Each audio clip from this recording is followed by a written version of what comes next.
6도, 습도는 64%입니다. 정세진이었습니다. KBS.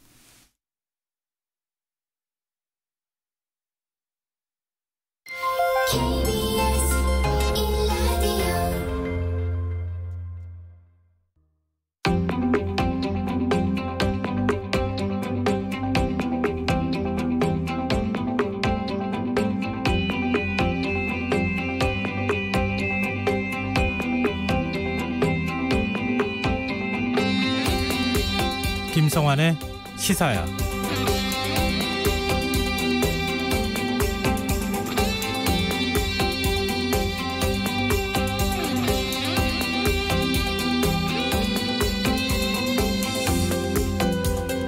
늦은 밤 걱정의 밤잠을 설치시는 분들 많으실 것 같습니다. 태풍 바비가 매우 강한 세력을 유지한 채 시속 30km 속도로 북상하고 있는데요. 기상청은 매우 강한 바람으로 인해 큰 피해가 우려된다고 경고하고 있습니다.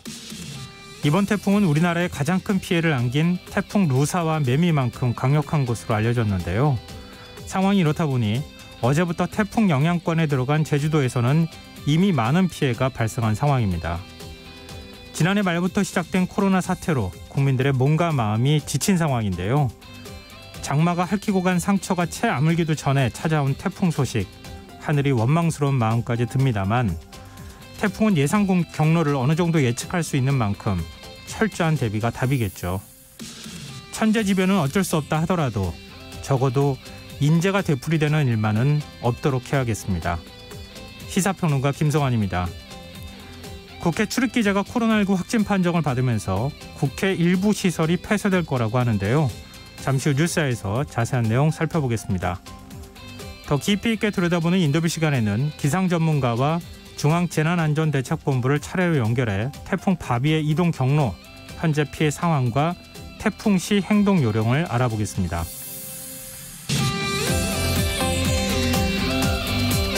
김성환의 시사에는 청취자 여러분의 참여를 기다립니다. 오늘도 평소처럼 방송 내용과 관련해 의견 보내주시고요. 지역 기상 상황을 문자로 알려주시면 좋겠습니다. 당첨된 분들께는 모바일 상품권을 보내드릴 텐데요. 참여하실 번호는 샵 9730이고요. 짧은 문자는 50원, 긴 문자는 100원의 이용료가 부과됩니다. 콩 게시판을 통해서도 무료로 참여하실 수 있고요. KBS 라디오 유튜브 채널을 통해서도 실시간으로 시청, 참여하실 수 있습니다. KBS 라디오 김성환의 시사야. 그럼 지금 시작하겠습니다.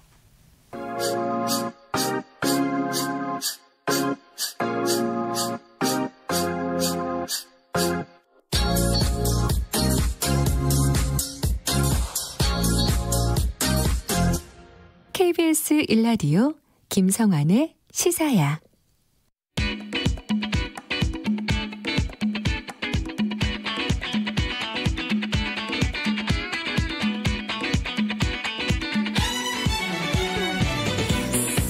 오늘 놓쳤던 뉴스 꼼꼼히 정리해드리는 뉴스야 시간입니다. 오늘은 김민하 시사평론가 나와 계십니다. 안녕하세요. 안녕하세요. 네, 코로나19 소식부터 일단 좀 알아보죠. 이게 사흘 만에 원래 200명대로 좀 이틀 동안 떨어져 있다가 다시 300명대로 올라섰어요. 그렇습니다. 이 방역당국은 오늘 0시 기준으로 코로나19 신규 확진자 수는 320명 늘어났다 이렇게 밝혔는데 국내 발생이 307명이고 이 중에 이제 수도권에서 나온 확진자가 229명입니다. 그러니까 이 8월 15일 광화문 집회 등을 중심으로 연일 이제 확진자가 늘고 있고 그리고 수도권을 중심으로 소규모 집단 감염이 계속되고 있는 영향으로 이렇게 다시 사흘 만에 300명을 넘어섰다라고 봐야 되겠죠. 그리고 사망자는 2명 늘어서 누적 사망자는 312명이 됐습니다. 지금 사랑제일교회와 광화문 집회 관련 확진자 수가 근한 1,200명 정도 되는 거죠? 그렇습니다. 누적을 따지면 그렇게 되고 있습니다. 참 걱정이 됩니다. 네, 말씀하신 것처럼 소규모 집단 감염이 계속 이어지고 있는데 오늘 서울 금천구에 있는 한 육류 가공 회사에서 집단 감염이 일어났어요. 그렇습니다. 이 육류 가공 업체에서 19명이 양성 판정을 추가로 이제 받아서 총 20명이 이제 여기서 확진 판정을 받는 사례가 일어난 건데요. 이 가운데 이제 금천구에 사는 주민이 9명인데 이 중에 이제 일부 환자가 지난 20일부터 코로나19 의심 증상이 나타났다라는 것입니다. 그래서 이 회사가 있는 건물 전체를 방역 소독하고 임시 폐쇄를 했고 이 건물 내 이 근무자들에 대해서 진단 검사를 추가로 실시하고 결과를 기다리고 있다는 것인데요. 이것은 이제 구로구에서 일어난 확진자의 직장이라고 합니다. 그래서 이 구로구 확진자는 지난 19일까지 회사에 출근을 했는데 또 이 구로구 확진자 남성의 경우에는 이 배우자가 먼저 확진이 된 이후에 진단 검사를 받은 것이다라고 하거든요. 그 결과 아들과 함께 양성 판정을 받았다는 것이죠. 그리고 이 사람이 이 구로구 확진자가 살고 있는 같은 아파트에서 지금까지 또 주민 5명이 확진이 됐기 때문에 이 두 집단 감염 사이의 역학관계가 어떻게 되는 거냐 방역 당국이 조사를 하고 있습니다. 한 아파트에서 5가구에서 확진자가 나왔는데 화장실 환기구로 전파됐을 가능성이 얘기가 되고 있어요. 그렇습니다. 지금 말씀하신 대로 5가구의 8명이 오늘까지 이 구로구의 한 아파트에서 확진이 된 것인데요. 말씀하신 대로 긴급 역학조사를 좀 해보니까 네. 화장실 환기구를 통해서 이 바이러스가 전염됐을 가능성이 높다고 보고 환기구에 환경 검체 검사를 실시한 그런 상황이라고 합니다. 그리고 이 5가구 8명이 모두 이제 같은 라인에 또 아파트에 거주를 하고 있기 때문에 이 같은 어떤 동선에서 바이러스가 전염됐을 가능성 이런 것까지 포괄적으로 조사를 하고 있는 상황입니다. 굉장히 좀 특이한 상황이기도 하고 이렇게 전파력이 강하다라는 걸 보여주는 사례가 또 될 것 같기도 하고요. 좀 불안감이 더 이제 늘어날 수가 있는 게 지금까지 이제 집에 있으면 그래도 좀 안전하다 이런 인식이었는데 네. 만약에 이런 사례가 일어났다고 하면 집에 있는 것도 이제 불안해질 수 있는 것이기 때문에 이게 정확하게 역학조사 결과가 어떻게 나오는 것인지 그리고 이런 상황을 방지할 수 있는 대책은 무엇인지 좀 방역 당국이 알려주면 더 좋을 것 같습니다. 네, 맞습니다. 서울에서는 크고 작은 감염이 계속 이어지고 있어요. 그렇습니다. 서울시는 오늘로 6시 기준으로 이제 95명이 신규 확진 판정을 받아서 누적 확진자가 이제 3,327명으로 넘어갔다 이렇게 밝히고 있는 게 이게 지금 계속해서 교회와 광복절 집회 관련 확진자 거기다가 미용실과 아파트에서 이제 집단 감염이 일어난 사례 이런 것들을 지금 얘기하고 있는 것입니다. 그리고 이제 앞서 말씀드린 이제 구로구 아파트나 금천구 육류가공 퇴사의 집단 감염 외에도 성북 사랑제일교회 관련 신규 확진자가 4명, 광화문 집회 관련 3명, 여의도 순복음교회 2명, 용인시 우리조회교회 1명 등 교회와 집회 관련 확진자 발생이 계속 이어지고 있는 상황이라는 겁니다. 네, 청와대에서도 확진자가 나왔어요. 그렇습니다. 이 한국관광공사는 청와대 사랑채에서 근무하는 관광공사 자회사 소속의 안내 직원 1명이 코로나19 확진 판정을 받았다라고 밝혔는데요. 이 직원은 지난 15일에 서울 광화문 인근 커피 전문점에서 30분 이상 머물렀다라고 합니다. 그래서 검사 대상 통보를 받은 것이고 이제 검진을 받았더니 양성 판정이 나온 건데요. 다만 이 청와대 사랑채의 경우에는 가보신 분들 알겠지만 일종의 이제 대통령 박물관 비슷한 것인데 그런 용도의 어떤 관광을 하는 곳인데 청와대 본 건물들과는 상당히 떨어져 있습니다. 그렇기 때문에 청와대가 이제 확진자가 청와대까지 확진이 됐다 이렇게 보기에는 조금 이제 거리가 있는 것이다라고 설명을 하는 그런 내용도 있었고요. 이 와중에 정부 서울청사에서 또 코로나19 확진자가 나와서 상당히 좀 우려가 되고 있습니다. 이 확진자는 서울청사 본관 3층에 근무하는 청원경찰인데 복통 때문에 병원을 찾았는데 코로나19가 의심돼서 검사를 받았고 양성 판정을 받았다는 건데요. 이 정부 서울청사는 그래서 이제 이 청원경찰이 이제 있는 숙직실, 대기실 이런 곳들을 일시 폐쇄하고 긴급 방역을 실시했다고 합니다. 이 정부 서울청사에서는 지난 7월에 본관 3층에 있는 개인정보보호위원회 직원 1명이 확진이 됐고 지난 23일 별관 건물에서 외교부 직원 1명, 미화 공무직 2명이 또 확진된 사례가 있었습니다. 한미 연합훈련이 진행되고 있는 육군 부대에서도 확진자가 나왔죠. 그렇습니다. 이 육군 모군단 참모부 소속 민간인 근무원 1명이 코로나19 확진 판정을 받았다라고 국방부가 밝혔는데요. 이 근무원은 한미연합훈련에는 참가하고 있지 않지만 이 격리조치와 진단검사 대상이 같이 된 부대원 중에는 이 훈련에 참여하는 인원이 다수였다라고 합니다. 일단 대체 인력이 있기 때문에 이 부대가 참가 중인 연합훈련은 그대로 진행을 한다고 하고 전체 한미연합훈련도 일단은 정상 시행하고 있다라고 하는데요. 한편 어제 서욱 육군참모총장이 한미연합훈련 격려를 위해서 이 해당 군단 사령부를 방문을 해서 어떻게 되는 것인가 우려가 있었는데 이 근무원과 접촉한 바는 없다는 게 군의 설명입니다. 지금 청취자 마승영민님께서 코로나19 확진이 이제 남의 일이 아니라는 인식을 매 순간 스스로 믿게 됩니다. 이런 얘기를 해주셨는데요. 지금 말씀해 주셨던 것처럼 서울종합청사, 정부 청사에서도 나오고 그리고 청와대라고는 하지는 않지만 그래도 접촉자가 있을 가능성을 배제하기는 어렵지 않겠습니까? 그렇습니다. 청와대, 육군부대.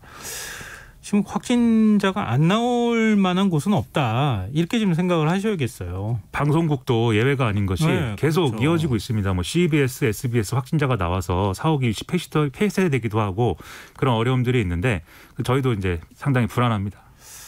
하여튼 이럴수록 경각심을 좀 더 가져야 될 것 같은데요. 지금 사랑제일교회 바이러스 형태를 좀 분석해 보니까 신도들 간에 전파가 됐던 그 전파력이 기존보다 6배나 높은 GH그룹으로 확인이 됐어요. 그렇습니다. 일단 오늘 낮 12시 기준으로 사랑제일교회 관련 추가 확진자 18명 발생해서 누적 확진자가 933명이 됐는데요. 뭐 연령대별로 보면은 당연히 이제 60대 이상이 41.3%를 차지해서 상당히 우려스러운 그런 상황입니다. 그래서 이렇게 성북구 사랑제일교회하고 경기 용인시 우리제일교회에서 발생한 코로나19 집단 감염을 이제 좀 파악을 해보니까 지난 5월 이태원 클럽발 감염 사례와 같은 GH그룹 바이러스가 검출됐다라는 어떤 결론인데요. 이 또 다른 집단 감염 발생 장소인 스타벅스 파주 야당역점하고 서울 롯데리아 종사자 모임에서 여기서 이제 발생한 확진 사례도 대부분 GH그룹에 속하는 바이러스다라는 걸로 확인이 됐습니다. 이게 올해 4월 초 이전에 이제 발생한 그런 감염 사례는 대부분 S그룹, V그룹이라고 불리는 바이러스였는데 네. 5월 이후에는 이 그룹의 바이러스들은 더 이상 검출되지 않고 대부분 GH그룹에 속하는 바이러스가 검출이 되고 있다는 게 방역당국의 설명인데요. 이 GH그룹의 경우에는 바이러스 양이 굉장히 많은 것으로 평균 6배에서 최대 9배 정도 강하다 이렇게 알려져 있기 때문에 더더욱 우려가 되고 있는 상황입니다. 그런데 사랑제일교회 신도들 가운데 지금 방역에 협조하지 않는 사람들이 많다라고 하는 보도가 그동안에 많이 나오지 않았습니까? 그렇습니다. 그런데 오히려 사랑제일교회 측이 정세균 국무총리와 박능호 보건복지부 장관을 검찰에 고발했어요. 그렇습니다. 이 변호인단이 이 대검찰청 앞에서 기자회견을 열고 정세균 총리 등 방역당국이 행정명령으로 대면 예배를 금지한 것은 직권을 남용해서 종교의 자유를 침해한 것이고 예배 방해죄와 강요죄에도 해당하는 행위다라면서 고발을 했다라고 밝혔습니다. 그리고 정강훈 사랑제일교회 담임 목사의 휴대전화를 변호인 통지 없이 제출받았다든지 같은 날 교회 사무실에 침입을 해서 영장에 기대는 범위를 넘어서 수색을 했다든지 위법한 압수수색을 경찰이 했다. 이런 취지의 어떤 고발도 이제 한 걸로 알려지고 있는데요. 여기와 더불어서 허위 보도로 교회의 명예를 훼손했다면서 관련된 방송사들 관계자들도 검찰에 고소했다고 밝히고 있습니다. 네. 코로나19 사태와 관련해 문재인 대통령이 오늘 입장을 내놨죠. 그렇습니다. 오늘 문재인 대통령이 코로나 방역에는 특권이 없다라면서 엄정 대응하라 이렇게 지시를 했는데 이것은 민주노총이 이른바 이제 그 방역 당국에 자신들의 조합원 명단, 집회 참가자 명단 이런 것들을 제출하지 않고 있다 이런 보도가 나오면서 그것에 대한 반응이다 이렇게 좀 언론은 해석을 했습니다. 예를 들면 광화문 집회하고 민주노총 집회를 왜 차별하느냐. 이중잣대 아니냐 이런 비판적인 목소리가 정치권 일각에서 나왔는데 그 그렇습니다. 부분에 대한 언급이라고 봐야 되겠군요. 그렇죠. 그리고 아울러 문재인 대통령은 코로나19 확산으로 2학기 아이돌봄에 대한 학부모 우려가 커지고 있다라면서 긴급 돌봄 지원책을 마련할 것도 지시를 했습니다. 근데 민주노총이 당시 집회 참석자 명단 제출을 거부하고 있다 이런 일부 언론의 보도가 나왔었는데 정은경 중앙방역대책본부장이 민주노총이 집회 참석자 명단을 제출하기로 했다 이렇게 밝혔죠. 그렇습니다. 정은경 본부장이 오늘 이 민주노총이 명단을 집회 참가자 명단을 제출하기로 했다라고 밝히면서 이 명단 제출 요청을 공문으로 시행을 했고 그리고 명단 제출하기로 했기 때문에 명단을 받아서 그동안 검사했던 사람들 그리고 검사를 받지 않은 사람들에 대한 검사 안내 이런 것들을 실시할 계획이다라고 밝혔습니다. 그리고 그동안 이제 민주노총이 개최한 기자회견과 집회에 관련해서 확진자가 발생한 것에 대해서 지금 역학조사를 진행하고 있는데 이 당일 집회에서 이제 감염에 노출됐을 가능성에다가 그 이전에 사업장에서 노출됐을 가능성도 있으니까 두 가지 가능성을 모두 이제 파악하고 있다라고 밝힌 그런 상황입니다. 지금 민주노총은 방역당국에 제출할 집회 참가자 명단 작성을 위해서 산하 가맹 조직별로 이 명단 취합 작업을 진행 중이라고 하는데요.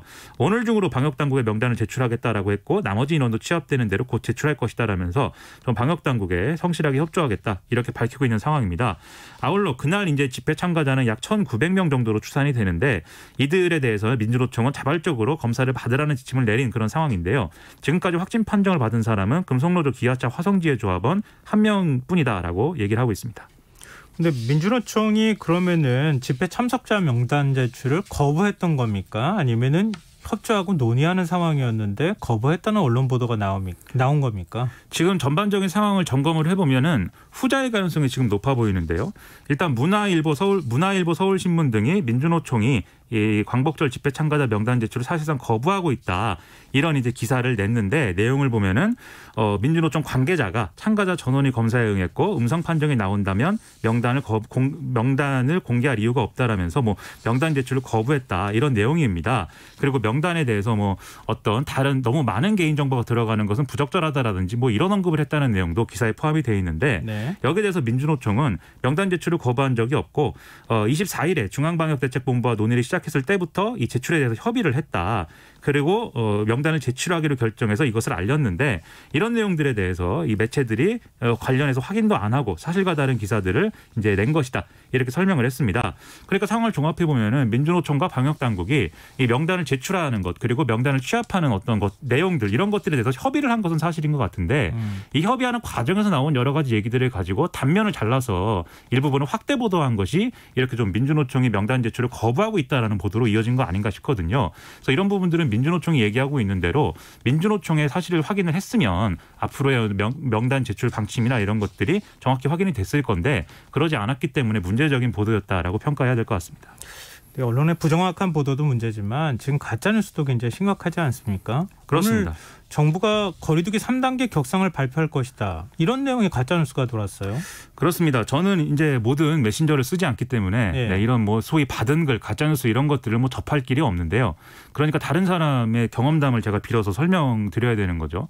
카카오톡 그리고 사회관계망 서비스 SNS 등에서 오늘 문재인 대통령이 오전 중 사회적 거리두기 3단계 시행을 대국민 발표한다. 이런 내용의 이제 어떤 그 가짜뉴스들이 돌았다고 합니다. 그래서 여기에 대해서 뭐 이 사회적 거리두기 3단계 시행을 공표하고 2차 재난지원금과 소상공인 특별지원금, 중소기업 재택근무 지원금 이런 것들도 같이 발표를 하고 이것은 대외비고 오전 11시까지는 언론 배포 금지다. 뭐 이런 내용이 포함되어 있다라고 이제 보도가 네. 된 상황인데요. 네. 이외에도 뭐 다른 버전의 또 가짜 뉴스를 보면은 뭐 중소벤처기업부와 과학기술정보통신부가 통신 서비스 제공의 3단계가 발령이 될 경우에 통신 서비스 제공에 문제가 없는지 등을 이제 의견을 물어본 상황이고 곳곳에서 3단계 준비에 들어가는 상황들이 포착이 되고 있고 금융권에서는 뭐 대출이자라든지 세금 이런 것들은 유예해 준다라는 뭐 이런 내용이 나온다라는 이런 내용도 이제 돌았다고 합니다. 그래서 이제 여기에 대해서 방역 당국은 이런 것들은 가짜 뉴스고 방역 당국과 국민의 신뢰에 금을 만드는 행위이기 때문에 허위 사실을 유포하는 행위는 삼가하게 거듭 요청한다. 이렇게 강조를 했고요. 그리고 3단계 격상 여부에 대해서는 공식적인 방역 당국과 정부의 입장은 이번 주에 발생 추이를 보면서 신규 확진자 발생 추이를 보면서 3단계 격상 여부에 대해서는 논의를 할 것이고 그간 걱정했던 수준에 아직 이른 것은 아니기 때문에 경과를 지켜보겠다라는 게 공식적인 입장이라고 합니다. 네. 화제를 좀 바꿔보겠습니다. 더불어민주당과 미래통합당이 코로나 관련 법안을 우선 처리하기로 합의를 했어요. 박병석 국회의장 주재로 이제 양당 원내대표가 정례회동을 가졌는데 여기서 국회 차원의 코로나 대응 태스크포스 구성하고 코로나 관련 법안 우선 처리 원칙에 합의했다라는 것입니다. 그래서 뭐 코로나 대응 TF는 양당 원내수석 부대표, 수석 부총장, 국회 사무총장 등의 5명으로 구성이 되고 이 코로나 관련 법안에 대해서 여야가 합의할 경우에는 상임 및 숙려 기간을 두지 않고 우선 처리하기로 한다. 뭐 이런 내용입니다. 그럼 코로나 관련 법안에는 어떤 게 있는 거예요? 일단 아직 구체적으로 여기서 얘기한 코로나 관련 법안은 어떤 것이다라고 합의한 바는 아직 없는 것 같은데요. 김영진 민주당 원내수석 부대표는 KBS와의 통화에서 뭐 당 차원에서 고려하고 있는 법안은 아직 없다. 여야 간 합의할 수 있는 범위 내에서 법안들을 선별해 처리하겠다. 이렇게 얘기를 하고 있습니다. 다만 예상을 해보자면 방역당국의 지시를 어기는 사람을 처벌하거나 징벌적 손해배상을 도입하자는 이른바 전광훈 처벌법 이런 것들이 있는데 이것은 이제 여야 합의를 해야 되는데 쟁점이 될 수 있어서 앞으로 뭐 좀 지켜봐야 되겠다. 뭐 이런 것이 더불어민주당 입장인 것 같고요. 그다음에 감염병 환자가 방역당국의 지시에 응하지 않을 경우에 이제 좀 강화된 어떤 처벌을 적용하는 감염법 예방법 개정안 이런 것들도 있고 재난위험지역의 시설의 사용금지 명령을 어길 경우에 또 처벌하는 재난안전관리기본법 개정안 이런 것들도 더불어민주당에서는 이제 제출해 놓은 그런 상황입니다. 그래서 아마도 이런 내용들이 좀 도마에 오르지 않을까 이렇게 예상이 됩니다. 근데 통합당과 뭐 국민의당 의원들도 지금 법안들을 제출하고 있다고요? 그렇습니다. 이명수 미래통합당 의원의 경우에는 이 감염병 특별관리지역에 대한 이 대책 수립 그리고 시행을 위한 법적 근거를 강화하고 소상공인이 입은 손실에 대한 손실 보상 그리고 대상자에 대한 자금의 우선적 긴급 지원 이런 근거를 담은 이제 법안을 좀 제출한 상황이고 여기에는 이제 감염병 전문 병원을 수도권, 중부권, 영남권, 호남권, 제주권 등의 5개 주요 권역별로 설립하거나 지정해 운영하는 강화하는 내용 이런 것들이 들어있다고 합니다. 그리고 최연숙 국민의당 의원의 경우에는 감염병 대응체계 강화를 골자로 하는 법안을 이제 발의한 상황인데 여기에 대해서는 코로나19 방역 현장에서 직접 겪었던 경험과 의료인 등의 전문가 의견을 바탕으로 시급하게 개선이 필요한 사항을 추려서 법안에 담았다라고 이 최연숙 의원이 설명을 하고 있습니다. 네. 지금 뭐 앞으로 코로나19 사태가 언제까지 갈지 모르는 상황 아니겠습니까? 그렇죠. 계속 문제가 드러나면 드러나는 대로 사실 법 개정이 필요하겠죠. 그렇습니다. 네. 그리고 다음 달 1일로 예정된 정기국회. 코로나19 여파로 축소 진행될 전망이라고요? 그렇습니다. 일단 오늘 국회 공보수석이 밝힌 바를 보면은 코로나19 상황을 감안해서 애국가는 마스크를 착용한 채 1절만 부르기로 했고 4층 방청석은 운영하지 않기로 했다고 하고요. 국회 직원들 방청도 국회 방송으로 대체하고 기자단도 풀단을 운영해서 출입 인원을 최소화한다 이렇게 밝혔고 그다음에 지금 코로나19 사회적 거리두기 2단계 시행으로 실내 50인 이상 집합이 금지된 상황인데 네. 국회 본회의를 개최할 수 있느냐에 대해서는 이 법률이 정하는 국가회의는 실내 50인 관계없이 할 수 있다라는 관련 당국의 유권 해석을 받았다라는 점을 설명을 했습니다. 근데 다만 지금 코로나19 때문에 국회가 좀 폐쇄되는 상황이어서 네. 이대로 진행될지는 앞으로 지켜봐야 되겠습니다. 그러니까 국회도 이제 정치권도 비대면 정치를 할 수 있는 뭔가 체질 전환이 필요한 시점이에요. 그렇습니다. 온 것이 아닌가 싶기도 합니다. 지금 여러분께서는 KBS 일라디오 김성환의 시사와 함께하고 계십니다. 계속해서 뉴스야 이어가겠습니다. 이 정치권에서 코로나19 여파가 지금 계속되고 있는 상황인데요. 지금 뭐 얼마 전에는 당권 주자인 민주당 그 이낙연 후보의 경우에도 자가격리에 들어가기도 했었고, 뭐 대전 지역 국회의원들도 자가격리 들어가는 일도 있었고, 이게 지금 정당을 구분하지 않고 이런 일들이 계속 벌어지는데 지금 민주당 지도부가 자가격리에 들어갔어요. 그렇습니다. 오늘 오전 국회에서 열린 최고위를 취재했던 기자가 코로나19가 감염 가능성이 있어서 자가격리에 이제 일단 들어간 상황인데 확진자가 접촉한 기자의 검사 결과가 나올 때까지 자가격리하는 것을 결정했다라고 민주당이 언론에 공지를 했는데 뭐 오늘 오후에 이 사진 기자는 이제 확진이 된 걸로 이제 확진 판정을 받았어요. 그렇습니다. 확진 판정을 받았다라고 지금 결과가 나온 그런 상황입니다. 그럼 국회 시설은 어떻게 되는 거예요? 그 접촉자로 분류되는 사람들은 어떻게 되고? 일단 접촉자로 분류된 사람들의 경우에는 자가격리에 들어간 상황이고 아마 검사를 받아야 될 것인데 내일 오전 방역당국이 아마 누가 검사를 받아야 되는지를 판정할 예정이라고 하고요. 당분간은 이 대상자들은 검사 대상자들은 이제 국회 출입은 제한되는 그런 상황이 되겠죠. 그리고 국회의 경우에는 지금 오후에 들어온 속보를 보면은 국회 본관과 그다음에 의원회관, 그 소통관 등이 폐쇄된다. 내일부터 폐쇄된다. 이렇게 좀 소식이 전해졌는데 그 사진 기자가 움직였던 동선에 있는 그렇습니다. 이렇게 되면은 사실 국회의 주요 기능이 있는 시설은 다 폐쇄가 된다고 봐야 되는 거거든요. 그렇기 때문에 앞으로의 정치 일정에 대해서는 상당한 차질이 있을 것 같은데 다만 이게 언제까지 어떤 형태로 폐쇄가 연결이 되는 것이냐는 계속 이어지는 것이냐는 방역 당국의 판단에 따라서 국회가 결정을 따로 해야 되는 상황입니다. 네. 김미애 통합당 의원이 망사 마스크를 쓴 채로 이 방역 컨트롤 타워인 정은경 질병관리본부장을 만나서 논란을 일고 있지 않습니까? 그렇습니다. 그 지난 21일에 정은경 질병관리본부장을 김종인 비대위원과 이 지도부 일부가 이제 만났는데 여기서 같이 동행을 했던 미래통합당 김미애 의원이 마스크를 쓴 마스크가 이른바 망사 마스크고 이 비말 차단에 효과가 별로 없는 마스크인데 방역 당국의 수장을 만나면서 그걸 쓴 것은 부적절하다는 지적이 제기가 됐었죠. 근데 효과에 관한 문제라기보다는 식약처에서 인증하지 않은 것이다. 그래서 그렇죠. 사실 논란이 좀 있었던 거잖아요. 그렇습니다. 그래서 여기에 대해서는 김미애 의원이 시중에 유통되는 마스크에 대해서 식품의약안전처가 제대로 지침을 줘야 한다라는 입장을 밝혔습니다.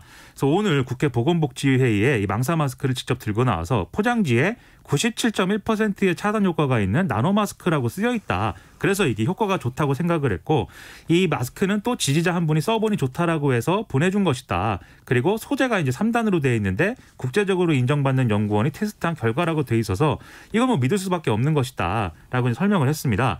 다만 이제 식약처에서 의약 외품으로 허가를 낸 마스크는 이게 아닌 건데요. 왜냐하면 의약 외품으로 허가를 낸 마스크의 경우에는 식약처가 비말 차단 성능과 차단력을 입증해서 관리하고 있다라는 게 이 식약처장의 설명이었거든요. 그렇기 때문에 이 식약처에서 인증을 하는 의약 외품이 아닌 마스크들의 경우에는 그럼 어떻게 관리를 해야 되고 어떤 지침이 있어야 되는지를 알려줘야 된다. 이게 이제 김미애 의원의 주장입니다. 이거 어떻게 봐야 됩니까? 그 업체가 쓴 걸 그대로 지금 읽었던 거잖아요. 그렇습니다. 이렇게 효과 있다고 하는데 이거 어떻게 할 거냐 이렇게 물어보는 게 식약처 인증 마크를 확인했어야 되는 거 아니에요? 그래서 상식적으로는 더군다나 이제 뭐 국회의원이기 때문에 좀 더 이제 좀 면밀하게 파악을 해서 이 마스크는 식약처 인증을 받지 않은 것이다라고 판단을 했으면 문제가 없었겠죠. 다만 이 마스크 관련해서는 시중에 굉장히 많은 형태의 마스크들이 유통이 되고 있고 그 마스크들이 소비자들의 어떤 정확한 정보를 제공한다기보다는 지금 포장지를 읽은 것처럼 굉장히 성능이 좋은 마스크이다. 해외의 어떤 기관에 인증을 받은 마스크이다. 이렇게 광고하고 있는 현실도 사실 있습니다. 그래서 그런 마스크들에 대해서 사실 좀 일반 국민들에게 이런 정보들이 잘 알려지지 않은 측면도 있거든요. 예를 들면 우리가 KF 인증 마크가 붙어있는 KF94, KF80, 그다음에 KF의 비말 차단 이렇게 붙어있는 것만 사실은 식약처가 인증한 것이다. 이런 정보를 더 정확하게 알려줄 필요는 있다라고 생각이 됩니다. 정보를 알려줄 필요는 있지만 망사 마스크 쓰고 간 건 인증받지 않았다고 하는 부분에 대한 비판 여론이 일고 있는 걸 오히려 식약처 탓을 하고 있다. 이런 또 비판도 같이 나오고 있는 것 같습니다. 근데 지금 이제 앞서 코로나19 상황이 지금 굉장히 좀 심각하고 이번 주가 굉장히 중요한 중대 고비가 될 수 있다. 이런 전문가들의 의견도 있다는 얘기들을 했는데 이런 상황에서 의사협회가 오늘 2차 집단 휴진, 2차 휴업을 했어요. 그렇습니다. 지금 대한의사협회가 2차 총파업에 이제 들어갔는데 그러다 보니까 전국의 의료 현장 곳곳이 이제 술렁이는 이런 상황이었습니다. 그래서 대구 지역 대학병원의 경우에는 전공의들이 병원을 다 빠져나가면서 긴급 수술을 제외한 대부분의 수술 일정이 좀 미뤄진 그런 상황이었고요. 그리고 또 이 많은 대형 병원이 평소에 한 3에서 40%가량 정기 수술을 연기하는 이런 상황이라는 게 언론의 이제 보도 내용들이었습니다. 특히 이제 지난 21일부터 전공의들이 파업을 이제 이어왔기 때문에 좀 의료 대란에 대비해서 병원들이 수술을 연기하고 외래 진료 예약, 신규 환자 입원을 줄이는 식으로 대응을 해왔는데 아무래도 이것이 장기화되면은 상당히 좀 어려운 사태가 발생할 수 있다. 이런 경각심을 가질 수밖에 없는 상황인 것이죠. 일단 동네 병원들의 경우에는 정상적으로 문을 연 이제 개원이들이 많았기 때문에 좀 우려했던 의료 공백 사태 이렇게까지 얘기할 수 있는 그런 상황은 아니었던 걸로 일단은 보이는데요. 2차 총파업이 시작된 첫날인 오늘은 전국 17개 시도의 의원급 의료기관 휴진율이 10.8%로 이제 집계가 된 그런 상황이었습니다. 한국환자단체연합회가 의사총파업 철회를 촉구하는 성명을 냈어요. 그렇습니다. 이 한국 환자단체 연합회는 지난 7일 전공의 집단 휴진 그리고 14일 1차 의사파업 이후에 환자의 피해와 불편이 가중되고 있는데도 의협이 2차 총파업을 강행해서 참담한 심정이다 이렇게 밝혔고요. 아무런 잘못도 없는 환자의 생명을 볼모로 삼아서 정부를 압박하는 의사들의 집단 행동은 어떤 경우에도 정당화될 수 없다. 더구나 이 코로나19 대의 유행이 우려되는 상황에서 지금 환자 치료를 거부하는 것은 의사들의 직무유기다. 이렇게 주장을 했습니다. 네, 정부는 강경 대응 방침을 보이고 있죠. 그렇습니다. 정부는 지금 휴진에 나선 전공의들 그리고 전임의들에게 업무 개시 명령을 발동을 했는데요. 더 이상 이제 지금 상황에 진료 공백을 방치할 수는 없다. 이런 의미에서 지금 내려진 그런 조처입니다. 만약에 이 명령을 정당한 이유 없이 따르지 않으면 면허 정지 처분이나 3년 이하의 징역 또는 3천만 원 이하의 벌금형을 받을 수가 있게 되는데요. 만약 의료법 위반으로 금고 이상 처분을 받는 경우에는 의료인 결격 사유로 인정돼서 면허까지 취소될 수 있기 때문에 상당히 강력한 조치를 취하고 있다. 이렇게 볼 수가 있겠습니다. 일단 그동안 이 보건복지부하고 의사협회는 이 의료계 집단 휴진을 막기 위한 대화 이런 것들을 수차례 이제 얘기를 하면서 실제로 대화를 좀 진행을 해왔는데요. 네. 이 복지부 장관하고 이제 의사협회 회장 간의 협의를 통해서 의대 정원 통보 등의 일방적 정책 추진을 강행하지 않는다 등의 내용을 담은 합의문을 마련을 했지만 이것에 대해서 의협 측이 전공의들과 협의할 시간을 요청을 했고 거기다가 전공의 측이 이 합의문을 거부했기 때문에 집단 휴진을 강행할 수밖에 없게 됐다라는 게 좀 복지부의 설명이었습니다. 여기에 대해서 복지부 장관은 지금 대화 협의로 문제를 해결하기로 했는데 입장을 이런 식으로 번복을 한 것은 심히 유감스럽다라고 얘기를 하고 있는 상황입니다. 네, 정부의 어떤 분위기는 상당히 격앙돼 있는 거 아닌가 싶기도 한데요. 문재인 대통령도 원칙적인 법 집행을 하라 이렇게 얘기를 했죠. 그렇습니다. 오늘 문재인 대통령은 이 정부가 업무 개시 명령을 발동한 만큼 원칙에 따라 법 집행에 나서야 된다. 그래서 강력한 대응을 이런 지시를 하는 그런 발언을 했습니다. 문재인 대통령은 지난주부터 국민의 생명과 안전에 관해서는 공권력의 엄정함을 세우겠다. 이렇게 발언을 해왔기 때문에 마찬가지의 의미라고 이제 보여지고요. 그리고 청와대 비상관리 체계를 강화하라는 지시 또한 해서 좀 의료 공백이 없도록 하라는 주문도 이어졌습니다. 지금 근데 정부의 업무 개시 명령을 지금 전공의 전임의들이 거부를 할 경우에 의대생들의 국가시험 취소 움직임으로까지 지금 연결되고 있는 상황이죠.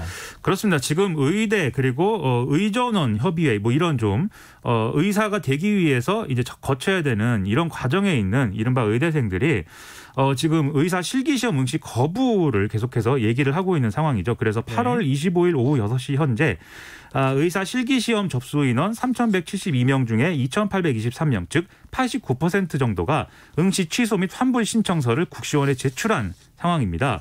국시원은 일단 이 응시 취소 신청자의 시험 취소 진위를 개인별로 확인을 못했기 때문에 좀 본인 확인을 거쳐서 이게 응시를 하지 않겠다는 의사가 확고하면 최종 응시 취소하고 응시 수수료를 환불할 예정이다 이렇게 밝혔는데요. 보건복지부도 이 의대생 국가시험에 대해서는 원칙적으로 대응할 것이라고 밝힌 상황이기 때문에 좀 앞으로 좀 혼란이 불가피할 것 같습니다. 참 이렇게 지금 서로 출구를 막아두고 강대강 대치로 가면 결국은 이제 국민들이 피해를 입을 수밖에 없는, 특히 이제 환자들, 중환자들이 피해를 입을까 봐 좀 걱정이 되고 있는 상황인데요. 여론은 어떻습니까? 지금 여론은 여러 갈래로 지금 나눠져 있는 상황이다라고 볼 수가 있겠는데요. 일단 방금 말씀드린 이제 국시에 이제 응시하지 않겠다라는 어떤 이런 흐름과 관련해서 서울대 의과대학의 경우에는 의대생 동맹 휴학 및 국가고시 거부에 대해서 더 지켜볼 수만은 없다면서 이제 의견서를 따로 내놓은 상황입니다. 그래서 이 의과대학 교수진의 경우에는 즉각 정부의 정책 강행을 중단해야 되고 코로나19 사태가 완전히 종식된 이후에 원점으로 돌아가서 이 의료 정책을 공론화해야 된다라고 정부에 촉구를 했는데요. 네. 일단 지역 간 의료 격차라든지 필수 비인기 전공 과목의 인력 부족 이런 이제 정부의 문제의식에는 공감을 하지만 현재 추진되는 정책은 비현실적이어서 해결책이 될 수가 없고 오히려 더 많은 문제가 생길 것이다라는 게 이 교수들의 주장입니다. 그리고 수많은 의대생들이 이렇게 휴학계를 제출하고 국시 접수를 철회한 것에 대해서 참담한 마음을 금할 수 없다면서 그런데 이런 집단 행동은 불합리한 정책에 대한 반발에서 비롯된 순수한 열정의 산물이기 때문에 의대생들이 불이익을 받게 된다면 스승인 교수들이 나설 수밖에 없게 된다. 이렇게 좀 이 소리를 높였습니다. 그러면서 이제 정부가 좀 이렇게 사태 해결의 실마리를 찾아줄 것을 이제 요구를 했는데요. 그리고 앞서 말씀드린 이제 의대생들을 대표하는 뭐 대한의과대학 의학전문대 학생협회 뭐 이런 조직은 교수들에게도 좀 학생들에게 손을 내밀어 달라는 호소문을 제기한 그런 상황입니다. 네. 하지만 이런 가운데 정부의 이렇게 의과대학 정원 확대 등에 반대해서 국가고시 응시를 거부한 의대생들에게 구제 기회를 주지 말아라는 취지의 청와대 국민청원도 이제 화제가 되고 있는 상황인데요. 답변 요건이 20만 명 이상의 동의를 이미 이제 받은 그런 상황입니다. 그래서 국민 여론으로서는 상당히 긍정적으로 볼 수 없는 상황이다라고 얘기를 할 수가 있겠습니다. 정치권 반응은 어떻습니까? 더불어민주당의 경우에는 의사들이 진료 현장에 복귀하지 않으면 엄중하게 책임을 물어야 된다. 이렇게 강경한 입장을 냈고요. 미래통합당은 정부와 의사협회가 한 발씩 양보해서 적극적으로 협상에 나서야 된다라고 촉구를 하는 그런 상황입니다. 특히 이제 더불어민주당의 경우에는 오늘 최고위에서도 미해찬 대표가 의료단체는 노조가 아니기 때문에 파업이라고 볼 수 없다. 이런 입장까지 이제 밝혔는데요. 그렇기 때문에 의사들이 정부의 업무 개시 명령을 또 준수해야 된다. 그리고 이번 일 때문에 이 의사들이 환자와 국민들의 신뢰를 잃는다면 오히려 그게 의사들에게는 더 큰 불이익이 될 것이다. 이렇게 강조를 했습니다. 미래통합당의 경우에는 이 의료계가 이제 집단 휴진을 중단해야 된다라는 입장에 있어서는 공감대가 있는데 정부가 이제 지금과 같은 정책을 밀어붙이기만 해서는 안 된다. 이런 주장을 이제 하고 있는 것이죠. 박병석 국회의장도 입장을 밝혔어요. 그렇습니다. 박병석 국회의장은 오늘 오전에 여야 원내대표 정례회동에서 의료진이 코로나19 방역 현장으로 응급실로 중환자실로 즉각 복귀할 것을 촉구한다라면서 이 의료진들이 처음에 선서한 대로 환자의 생명과 건강을 최우선적으로 다룬다는 이 히포크라테스 선서를 이행해 줄 것을 당부한다라고 얘기를 했습니다. 정부와 의료계가 진정성을 가지고 대화하면 결론에 도달할 수 있다라고도 덧붙였습니다. 네.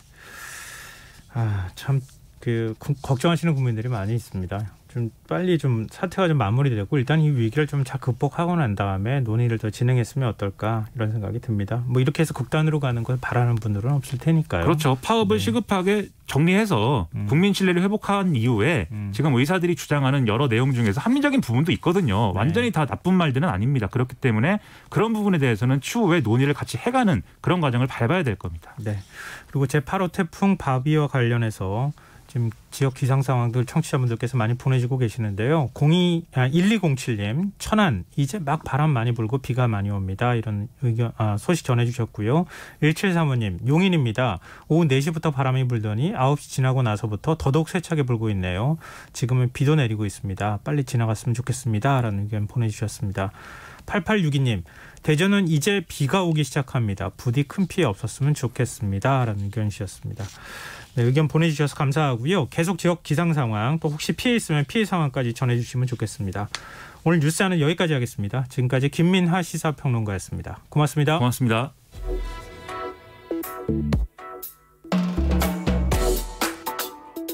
더 나은 내일을 준비하는 시간 KBS 1라디오 김성환의 시사야. 역대급 강풍을 동반한 제8호 태풍 바비가 서해안을 따라 북상하고 있습니다. 밤사이 전국 대부분 지역이 태풍의 영향권에 들어가는 만큼 각별한 주의가 필요한 상황인데요. 오늘 인터뷰 시간에는 기상 전문가와 중앙재난안전대책본부를 차례로 연결해서 태풍 바비의 현재 경로와 대비 요령 자세히 알아보도록 하겠습니다. 먼저 KBS 재난방송 전문위원인 김승배 한국기상산업협회 본부장 연결돼 있습니다. 본부장님 안녕하십니까? 네, 안녕하십니까? 네, 지금 태풍 바비 어디쯤까지 올라와 있습니까? 네, 지금 이 시간 현재 그 서해상을 움직이고 있는데요. 서해상을 따라 우리나라 전라북도 서쪽, 그러니까 서해상에 지금 위치해 있는데 태풍의 중심의 그 눈이 아직도 약해지지 않고 아주 또렷하게 지금 그 강한 세력을 유지하고 있거든요. 네. 이 정도 사실은 올라오면 태풍이 좀 약해져야 되는데 오늘 그 오후 제주 지날 때보다는 그 피크 때보다는 좀 다소 약해진 건 분명하지만 네. 아직도 그 강한 바람 그 영역이 서해상에서 우리나라 서해 쪽에 걸쳐 있는 상태입니다. 다행히 이 태풍의 중심에서 먼 동쪽은 네. 그렇게 태풍의 강한 바람 효과가 나타나지는 않을 것으로 전망이 됩니다. 네, 지금 최대 고비는 몇 시쯤 언제쯤이라고 봐야 될까요? 네, 그 우리나라 전라남 북도, 충청남도, 이제 서울 경기 이쪽 지역들이 점점 시간이 지나면서 가까워질 텐데요. 네. 우리 서울 경기 수도권 입장에서 보면 자정을 넘어서 새벽 한 3시, 4시 이쯤이 가장 가깝게 접근하는 시점이 될 겁니다. 이 태풍은 당초 예상대로 우리나라 내륙으로 이렇게 남한 어딘가로 상륙하지는 않고 네. 황해도 쪽으로 지날 것으로 전망이 됩니다. 지금 청취자 김지훈님께서 서울인데 네. 자려고 네. 침대에 누웠는데 바람이 창문을 쾅쾅 두들겨요. 이런 이제 소식도 전해주고 계시는데요. 네. 이 태풍이 매우 강이라고 하는 위력을 유지하고 있다고 하는데 네. 이게 어느 정도 강력한 겁니까? 네, 초속 한 44m 이상. 그러니까 매우 그 이상 54m 이상은 이제 초강력 태풍으로 구분이 되고요. 예. 매우 강하다는 이제 44m 이상인데 이 정도 그 바람이면 자동차가 달리는 자동차에 이 측풍을 이런 정도의 힘을 받으면 자동차가 뒤집힐 정도로 그 정도로 강력한 태풍이거든요. 그러니까 이번 태풍 유난히 바람이 강한 그런 태풍인데 네. 다행인 건 우리나라 내륙 시점에서 보면 태풍의 중심이 저 서해상 쪽에 멀리 비교적 있는 편이어서 네. 그 아주 강한 바람 영역이 다 서해 바다에 지금 몰려있는 꼴이거든요. 네. 그래서 우리나라가 그 태풍의 그 오른쪽 끝에 걸치는 서쪽 지방, 서해안 지방이 큰 강한 바람 피해가 우려가 됩니다. 2012년 태풍 볼라벤 그리고 네. 지난해 발생한 태풍 링링과 비슷하다 이런 얘기도 있던데 예. 좀 피해를 이미 이제 입으신 분들도 있고 경험을 했으니까요. 이전에 태풍을 네. 비교할 때는 어때요? 네. 그 진로가 이제 매우 유사하거든요.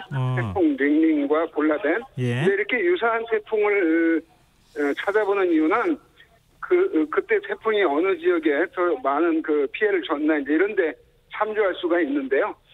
그 태풍 볼라벤과 링링과 비교해서 이 태풍이 제주도를 지날 때 더욱더 강하게 발달한 이 태풍 바비였는데 지금 이 시간 밤에까지도 중심 부근에 그 기압이 네. 950 헥토파스칼대를 유지하고 있기 때문에 사실은 지금 바람만 따지면 그때 태풍보다도 더 강한 세력을 지금 유지하고 있거든요. 다만 이 내륙 안바다 입장에서 중심이 예상했던 것보다 약간 좀 서쪽으로 치우치면서 네. 그나마 그 피해 면적이 조금은 줄어드는 그런 효과가 있는 것으로 지금 분석이 되고 있습니다. 이제 강풍이 무섭다 이런 말씀도 해주셨는데 비가 네. 그렇다고 안 내리는 건 아니잖아요. 네, 그렇습니다. 지금 이미 전남 그 해안 지방은 네. 100mm가 넘는 비가 내렸거든요. 네. 당초 이 태풍이 접근했을 때 한반도에 한 100에서 200mm, 그 지리산 부근 같이 산악 효과가 있는 지역은 한 300mm 예상을 했었는데 네. 지금 그 정도 비는 내릴 것으로 보입니다. 그래서 이번 그 태풍의 특징은 네. 비보다는 그냥 강한 바람이 우려가 되는 상황입니다. 근데 집중호우가 내릴 가능성이 높은 지역이 있다면요? 네, 아무래도 산악 지역, 그러니까 그 지리산 부근, 네. 이런 지역들이고요. 또 해안가 지방, 바다를 지나는 공기들이 육지를 만나게 되면 비구름이 더욱 발달하는 경향이 있는데, 자, 이런 지역들 비가 좀 더 다른 지역보다 많이 내릴 가능성이 있습니다. 근데 지금 그 예상보다 태풍 경로가 약간 더 서쪽으로 치우쳤다 이렇게 말씀해 주셨는데 네네. 네. 우리 기상청에서는 북한 황해도에 상륙할 것이다 이렇게 예측을 네. 했는데요. 네네네. 해외 기상 예보 앱에서는 중국 단둥에 상륙할 것이다 이런 것까지 네. 지금 나오고 있어요. 사실은 예상은 어떻게든지 여러 가지 다양하게 나올 수 있다고 보는데요. 네. 근데 결과론적으로 다 지나가고 난 뒤에 어떤 것이 더 정확했냐, 이런 그 분석 결과는 나올 수가 있는데요. 네. 지금 상황으로 보면 그닥 일본 기상청이나 미국 태풍 합동경보센터나 우리와 유사한 황해도 상륙할 것으로 지금 다 같이 예상을 하고 있습니다. 네.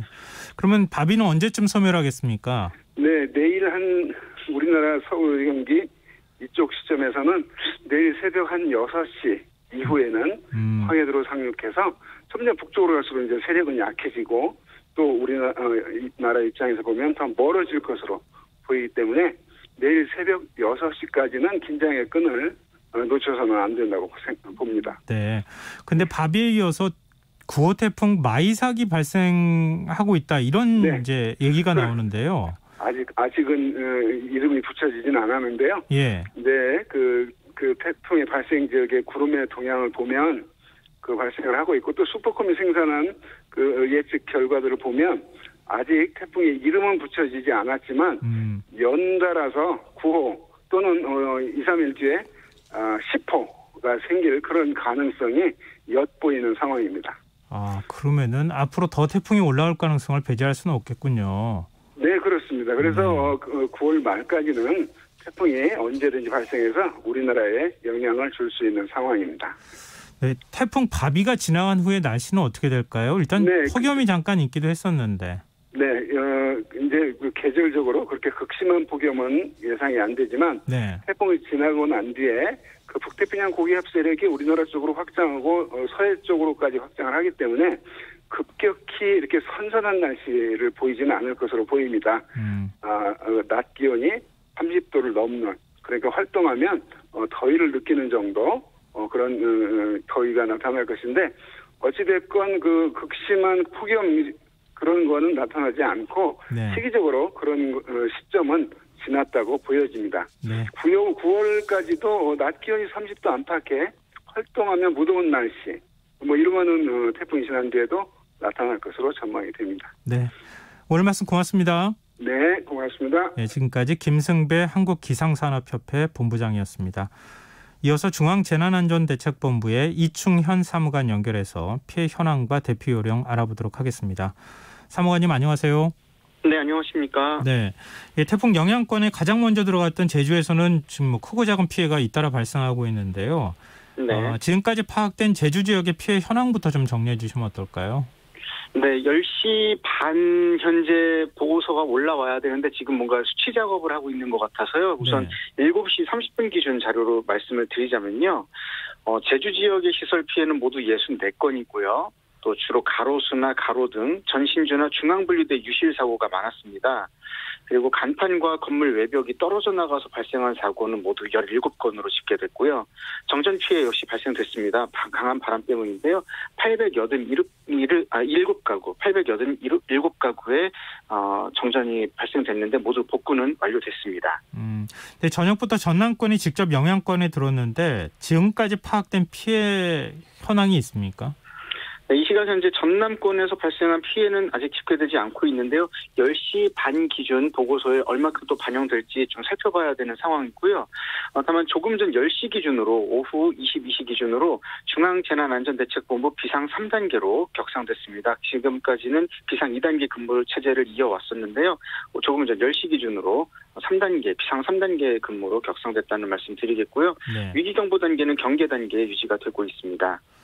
서해안의 경우에는 지금 만조대랑 겹칠 수 있어서 해일 발생 가능성도 우려된다고 하는데 어떻게 대비하는 게 좋을까요? 네, 해수욕장이나 해안가 도로에서는 일단 벗어나시는 게 옳은 행동이고요. 또 침수될 만한 장소나 저지대에 계시다면 안전한 곳으로 대피하셔야겠습니다. 그리고 선박이나 어망, 어구 같은 경우는 사전에 결박해서 피해를 최소화시키셔야 되는데 이미 조치하신 걸로 알고 있고요. 또 선박을 만약에 운항하고 있는 중이라면은 태풍의 이동 경로에서 최대한 멀리 대피하셔야겠습니다. 이미 정부는 양식시설 보호 그리고 선박 인양 같은 사전 조치를 각 시도에 전달했던 상황입니다. 지금 곧 이제 농산물 수확을 앞둔 농촌 지역도 비상 상황인데요. 구체적으로 네. 어떤 점을 주의하면 좋겠습니까? 네, 농가는 이미 안전 조치하셨을 텐데요. 낙과 피해 예상이 충분히 이루어지고 있는 상황인데 강한 바람에 낙과가 발생하지 않도록 조치하는 게 무엇보다 중요한 행동인데 일일이 다 묶을 수가 없기 때문에 부담을 좀 많이 가지십니다. 대부분 피해에 대한 보상 쪽으로 이어가시는데요. 관련해서 이제 또 풍수해보험 같은 경우 가입하신 경우라면은 관련 조치를 받게 되실 거고요. 비닐하우스나 인삼 재배 시설 같은 경우는 단단히 묶어두셔야 됩니다. 그리고 농기계라든지 가축 같은 경우는 조금 더 안전한 장소로 미리 옮기셔야 됐는데 아마도 관련해서 조치하셨으리라 판단하고 있고요. 또 태풍이 이미 접근한 상황이라면 무리하게 이동 조치하시는 건 옳지 않습니다. 이 점 기억하시면 좋겠고요. 또 태풍 영향권에 있는 상황이라면 물고 조정하러 나가시는 일 절대 해서는 안 되시는 행동입니다. 그리고 무엇보다도 가족과 이웃 간의 연락을 수시로 하면서 안전을 최우선으로 행동하셔야겠습니다. 이 가정에서 강풍 피해를 막을 수 있는 방법이 있다면요? 네, 보통은 셀로판 테이프로 X자로 유리창을 붙여놓으면 안전할 거라 생각하시는데요. 네. 실제로는 큰 도움은 되지 않습니다. 따라서 유리와 창틀, 유리문과 문틀 사이의 유격을 없애는 게 더 중요한데요. X자 테이핑보다는 유리 전면에 비닐 시트지 접착시키고 유리와 창틀, 유리문과 문틀 사이에 종이를 두껍게 끼워 넣어서 유격을 없애는 게 중요합니다. 테이프로 창틀 주변을 붙여서 마감하는 방식이 안전한 방법이겠고요. 가정에서 강풍 피해 막을 수 있는 방법 추가적으로 말씀드리자면 2차 피해 발생할 수 있는 물체들, 날아갈 수 있는 물체들 단단히 고정해 두시거나 실내로 들여놓는 방법이 강풍으로 인한 피해 막을 수 있는 방법 대표적인 거고요. 또 발코니 안쪽으로 유리창이 깨져 들어오는 상황이 있을 수 있습니다. 따라서 유리창에서 가능하면 먼 쪽으로 대피해 계셔야겠습니다. 지금 차량 운전하고 계시는 분들도 굉장히 많을 것 같은데 강풍이 네. 불 때는 차가 막 흔들리는 그런 현상도 우리가 많이 겪지 않습니까? 네, 그렇죠. 이런 상황에서 운전해야 될 때 특히 주의할 점이 있다면요? 네, 어쩔 수 없이 운전을 해야 되는 상황에 계신 분들 많으신데요. 일단 강풍이 부는 지역 통과하신다면 반드시 서행하시기를 당부드리겠습니다. 이번 태풍 같은 경우 이 시간 현재 초속 40m/s, 시속으로 환산하면 144km 정도의 바람이 강하게 불고 있는데요. 거기에 달리는 차가 속도를 더한다면은 살짝만 불어도 차가 전도되는 현상으로 이어질 수 있습니다. 따라서 교량이나 바람이 많이 부는 구간 주행하셔야 된다면요. 충분히 감속해서 위험 구간 벗어나시길 당부드리겠고요. 또 공사장 주변이라든지 가로수가 넘어질 수 있는 도로 구간이나 또 차량 침수 사고가 이어질 수 있는 저지대는 피해서 주행해 주시기 바랍니다. 지난 장마로 수해를 입으신 분들이 굉장히 많고 또 수해 복구도 아직 끝나지 않은 상황인데요. 네. 이런 지역에서 특별히 주의할 점이 있다면요? 네, 정부는 지난 역대 최장 기간 이어진 집중호우 이후에 복구 작업을 체계적으로 관리하기 위해서 복구 지원단을 운영해 왔습니다. 복구율은 태풍 중대본 가동되기 전인 24일까지 약 91.1% 복구율 보이고 있었는데요. 현재 태풍으로 인한 추가 피해가 우려되는 상황에서 응급복구 진행을 신중하게 하고 있는 상황이었고요.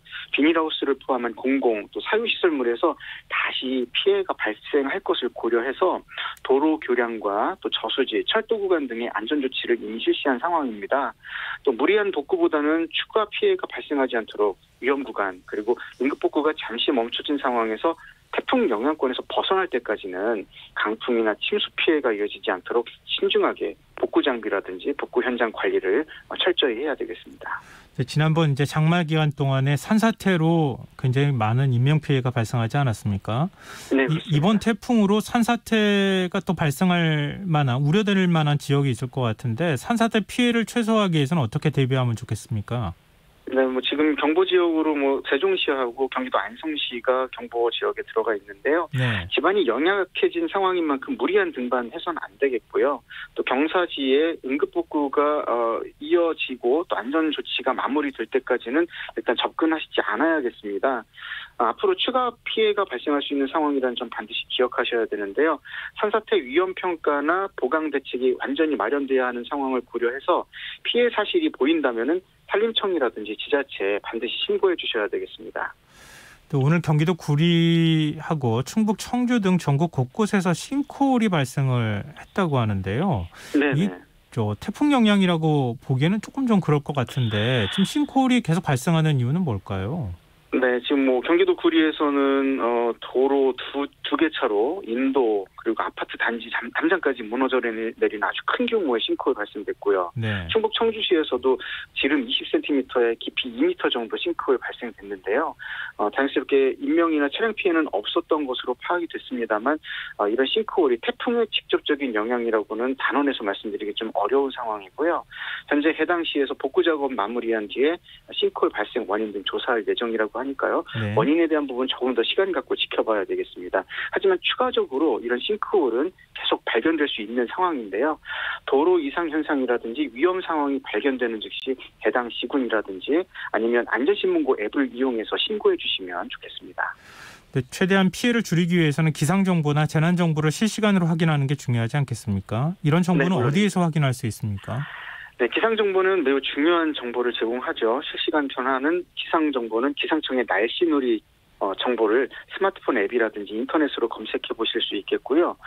각종 재난 상황에서 대피 장소를 쉽게 찾고 이용하시려면은 행정안전부에서 개발한 안전 디딤돌 앱 이용하시면 좋겠습니다. 현재 내가 있는 위치에서 가장 가까운 대피소를 실시간으로 안내해 주는 건 물론이고요.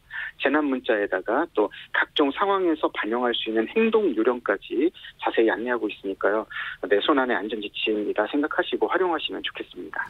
태풍 대비하는 것도 중요하지만 지나가고 나서 어떻게 대처하는지 이것도 중요하지 않겠습니까? 네, 그렇습니다. 태풍이 지나가고 나면요. 상수도 파열이라든지 전기 단락 등 가스와 전기 관련 사고가 많이 발생합니다. 네. 침수된 상황에서 물이 빠지고 나도 가스가 또 노출돼서 2차 폭발 사고를 일으킬 수도 있는데요. 네.